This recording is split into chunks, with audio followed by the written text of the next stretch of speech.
नसल्ली अला रसूलिहिल करीम अम्मा बाद फ़ौज़ु बिल्लाहि मिनश शैतानिर रजीम बिस्मिल्लाहिर रहमानिर रहीम। मुअज़्ज़ज़ हाज़िरीन व सामईन, अस्सलामु अलैकुम व रहमतुल्लाहि व बरकातुहू। उम्मीद करता हूँ आप तमाम हजरात खैरियत से होंगे। अल्लाह आप लोगों को इसी तरह हमेशा खुश रखे। मेरे बुज़ुर्गों, जैसा कि बारहा हम सुनते हैं कि बैरिस्टर असदुद्दीन ओवैसी साहब के ऊपर इल्ज़ाम लगता है कि ये बीजेपी की बी टीम है, बीजेपी को पूरा फ़ायदा पहुँचाता है।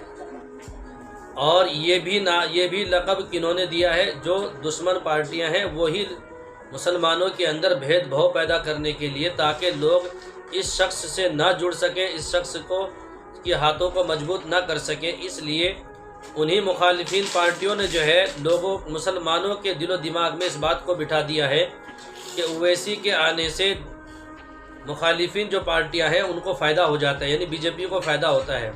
एक मेरे बुज़ुर्गों, एक बात याद रखना, आने वाले इलेक्शन में जितना हो सके ओवैसी के हाथों को मजबूत करने की पूरी कोशिश करें। इसलिए कि मेरे बुज़ुर्गों जो है, हमने हर एक को वोट देकर देख लिया है, हर एक ने हमारा इस्तेमाल किया है। बहुत सारी मिसालें हैं, जैसा कि बिरयानी के अंदर तेज़ पत्ता डालते हैं और बिरयानी खाने के टाइम पे लोग तेज़ पत्ते को उठा के कचरे में डाल देते हैं और बिरयानी खा लेते हैं। ऐसे ही हमारा हाल हो गया है कि लोग हमें जीतने के बाद तेज पत्ते की तरह साइड में उठाकर रख देते हैं और फिर 5 साल तक कोई हमारा खैर खैरियत लेने वाला तक नहीं होता है। तो इसलिए मेरे बुज़ुर्गों, मेरी आपसे दरख्वास्त है कि जितना हो सके इस शख्स को समझने की कोशिश करें। वाकई मेरे बुज़ुर्गों, इनके ऊपर ये झूठा इल्ज़ाम है और इसी तरीके से जो है लोग इसके करीब ना आ सके, इसलिए लोगों के दिलों में ये बात बिठा दी गई। और हमारे भी कुछ चापलूसी करने वाले इमाम यानी कि ईमान वाले लोग हैं, वो खुद ओवैसी के बारे में लोगों को भड़काते हैं कि इसको वोट मत डालना। मेरे बुजुर्गों, एक बात याद रखना, उसके बाद दुनिया भर का पैसा है, उसको पैसे की ज़रूरत नहीं है। उसके दिल में एक दर्द है, एक तड़प है, कौम का दर्द है, पिछड़े तबके का दर्द है। तो इसलिए हमें चाहिए कि हम उसको जितना हो सके सपोर्ट करने की पूरी कोशिश करें। और अगर आपको देखना है, आप जो है ना असदुद्दीन ओवैसी साहब की और इन मौलाना साहब की तकरीर को थोड़ा सुन लीजिए, वीडियो को देख लीजिए। अगर आप भी दिल से मानते हैं कि वाकई ओवैसी जो है कौम का हमदर्द है और इसको सपोर्ट करना चाहिए, तो लाइक और शेयर ज़रूर कीजिए, कमेंट में लिख कर ज़रूर बताइए। आप थोड़ा इस वीडियो को देख लीजिए। बीजेपी से पैसे लिए बोल रहे ना, तो याद रखो आज अवाम में बोल रहा हूं मैं। रसूलुल्लाह सल्लल्लाहु अलैहि वसल्लम की मस्जिद नबवी में था, मैं जुम्मे की नमाज पढ़ के निकल रहा था, तो एक साहब ऐसी बोले, मैं उनका हाथ पकड़ लिया, मैंने चलो रसूलुल्लाह सल्लल्लाहु अलैहि वसल्लम के सुनहरी जालियों के पास तुम खड़े रह के बोलना ये बात। तुम सुनहरी जालियों के सामने, आका के सामने खड़े रह के बोलना कि सदुद्दीन पैसे लिया। मिला चलो मेरे साथ, तुम चलो। बोला मिला इस बारगाह से बड़ी कोई बारगाह दुनिया में नहीं है, चलो बोलो। आओ आका के सामने खड़े रह के बोलो तुम। और जो दुनिया में मेरे को बोल रहे, तुमको अशर में ये बोलना पड़ेगा। अल्लाह होगा और तुमको ये इल्जाम लगाने वालों, तुमको अल्लाह के सामने बोलना पड़ेगा।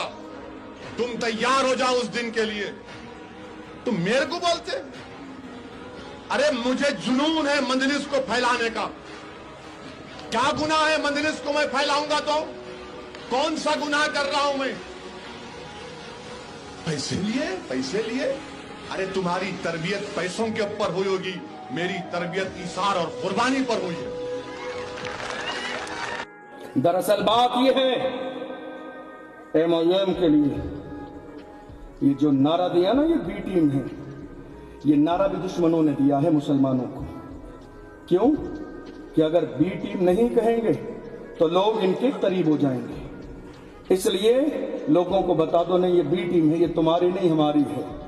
वरना हिंदुस्तान की सरजमीन पर मुझे एक वाकया ऐसा नहीं दिखा सकते जिस वाकये पर ओवैसी साहब ने जबान न खोली हो। वो तन्हा बंदा है जिसने पार्लियामेंट में बिल फाड़ दिए हैं। वो तन्हा बंदा है जिसने जुनैद और नासिर की बात खुलकर की है। वो तन्हा बंदा है जिसने तबरेज़ अंसारी की बात खुलकर की है। वो तन्हा बंदा है जिसने अखलाक की बात खुलकर की है। वो तन्हा बंदा है जिसने पहलू खान की बात खुलकर की है। वो तन्हा बंदा है जिसने हाफिज जुनैद की बात खुलकर की है। वो तन्हा बंदा है जिसने पार्लियामेंट के अंदर सीए और एनआरसी का बिल फाड़ा है। वो तन्हा बंदा है जिसने निकाह की बात खुल के की है, वो तन्हा बंदा है जिसने तलाक के मसले पर खुल के बात की है।